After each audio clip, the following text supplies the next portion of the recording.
Assalamualaikum warahmatullahi wabarakatuh. Perkenalkan, nama saya Johan Prasetyo.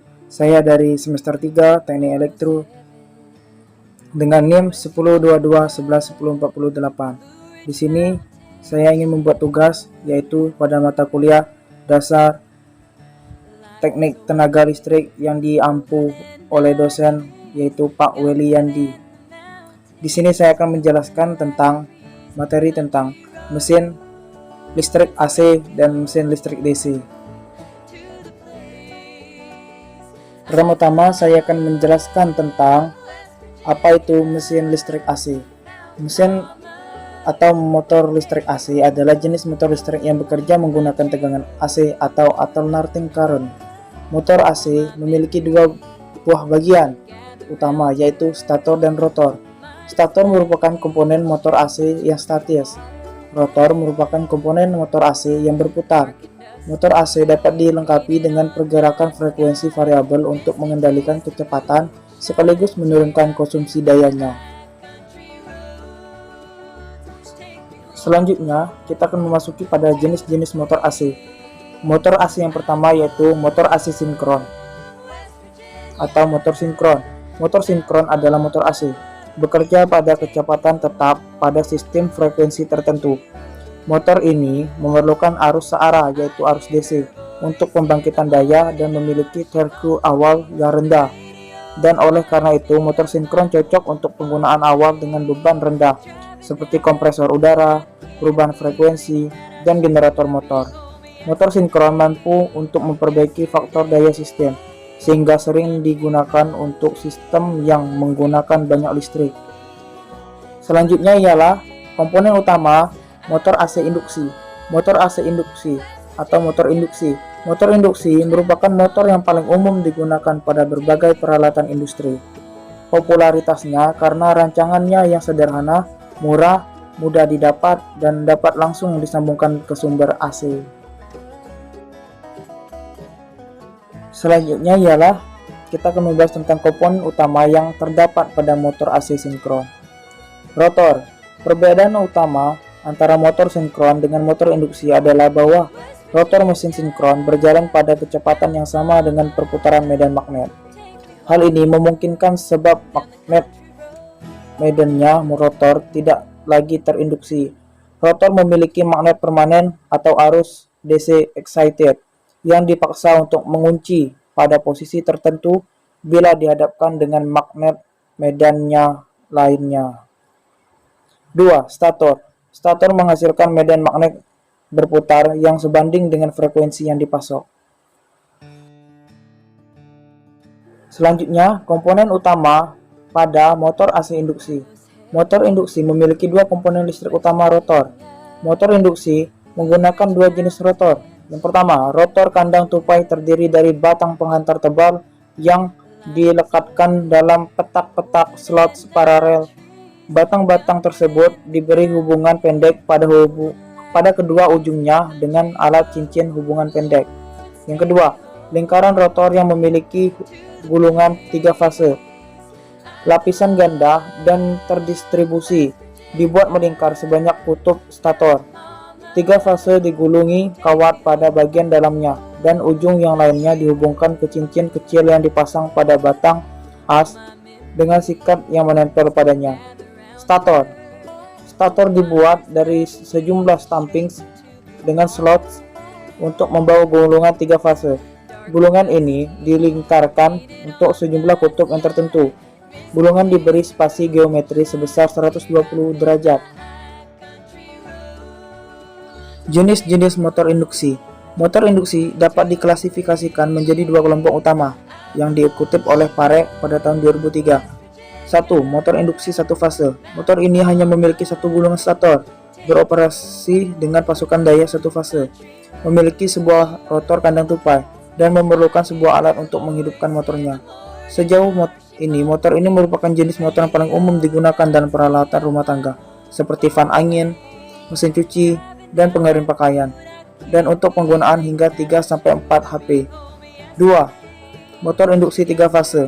Medan magnet yang berputar dihasilkan oleh pasukan 3 fase yang seimbang. Motor tersebut memiliki kemampuan daya yang tinggi, dapat memiliki kandang tupai atau gulungan rotor, walaupun 90% memiliki rotor kandang tupai dan penyalaan sendiri. Diperkirakan bahwa sekitar 70% motor di industri menggunakan jenis ini. Sebagai contoh, pompa, kompresor, bel conveyor, jaringan listrik, dan grinder tersedia dalam ukuran sepertiga hingga ratusan HP. Nah, di sini saya ada satu soal beserta pembahasannya.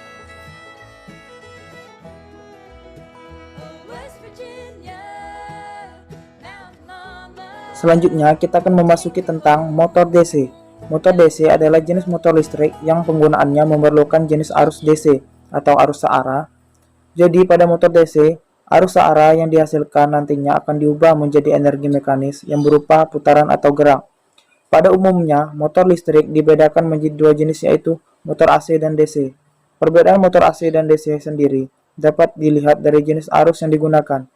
Misalnya saja untuk motor AC tentunya memakai tegangan dari jenis arus bolak-balik atau arus AC.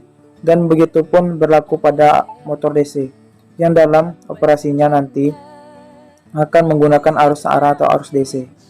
Di situ pun sudah saya terterakan simbol motor DC dan bentuk motor DC. Fungsi mesin DC. 1. Motor yang menggunakan arus DC biasanya sering diaplikasikan pada penggerak pintu putar. 2. Motor DC ini juga bisa diaplikasikan pada jenis rangkaian robot sederhana.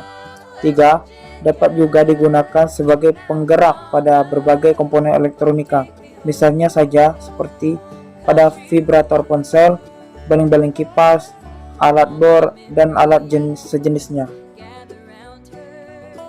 Selanjutnya kita masuk pada prinsip kerja motor DC. 1. Pertama-tama, arus DC pada rangkaian akan dialirkan pada kumparan. Kemudian, medan magnet yang tercipta akan menghasilkan torsi yang nantinya akan memutar rotor.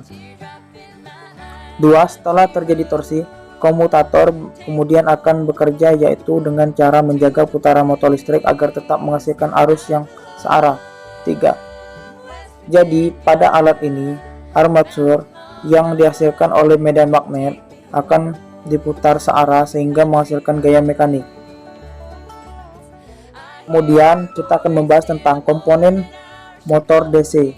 Yang pertama itu ada rotor, kedua stator, ketiga brush, keempat belitan armatur, kelima komutator, keenam frame atau yoke, ketujuh belitan medan, ke-8 pole. Jenis-jenis motor DC. 1. Motor DC dengan sumber daya sendiri. Jenis motor DC yang pertama yaitu memakai sumber dayanya sendiri. Jenis ini ternyata dibagi lagi menjadi beberapa turunan. Berikut ini beberapa jenis motor DC dengan sumber daya sendiri. 1. Tipe Shunt. Pada motor tipe Shunt terdapat gulungan medan yang tersambung secara paralel pada power supply yang sama dengan lilitan armatur. Namun meskipun memiliki daya yang berasal dari power supply yang sama, namun ketentuan jenis arus dan jangkar yang nantinya dihasilkan akan berbeda. Selain itu, meskipun terjadi variasi pada beban, namun tidak akan berpengaruh pada kecepatan dari motor DC Shunt. Hal ini karena kecepatan yang dihasilkan oleh alat tersebut tetap konstan. Selain itu, alat ini juga tidak bervariasi karena adanya beban mekanik yang dihasilkan oleh outputnya. 2. Tipe seri. Jenis motor DC tegangan sendiri yang selanjutnya adalah tipe seri. Pada motor jenis tersebut, lilitan armatur dan belitan medan akan tersambung secara seri pada alat satu daya. Pada motor DC tipe seri, arus yang masuk ke dalam rangkaian akan bergerak ke arah yang sama berdasarkan polaritas sumber tegangan. Jadi ketika polaritas dari sumber tegangan diubah, maka secara otomatis medan magnet akan berubah haluan juga. Selain itu, motor dengan tipe seri ini juga disebut sebagai motor universal. Disebut demikian karena motor tersebut sangat fleksibel. Hal ini karena dapat bekerja dengan dua jenis satu daya, baik yang menggunakan tegangan AC maupun tegangan DC. 3. Tipe gabungan atau compound. Disebut sebagai tipe gabungan, motor ini terbuat dari kombinasi antara rangkaian seri dan shunt. Jadi rangkaian kompon ini memiliki dua sirkuit yang menghasilkan medan magnet. Berdasarkan orientasi fluksnya, motor DC tipe gabungan juga masih dibagi menjadi dua macam, yaitu link shunt kompon DC motor dan short shunt kompon DC motor. Jenis motor yang kedua yaitu adalah motor DC dengan sumber tegangan terpisah. Seperti namanya, jenis motor DC yang menggunakan sumber daya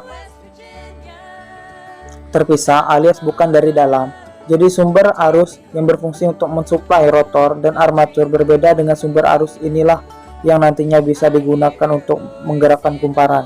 Karena memiliki rangkaian tambahan yang bertugas untuk mensuplai arus listrik, maka motor DC dengan sumber daya terpisah ini memiliki harga yang jauh lebih mahal di pasaran. Tentu saja jika dibandingkan dengan harga motor DC yang memiliki sumber daya sendiri. Berikut ini saya akan menampilkan sebuah soal serta pembahasan.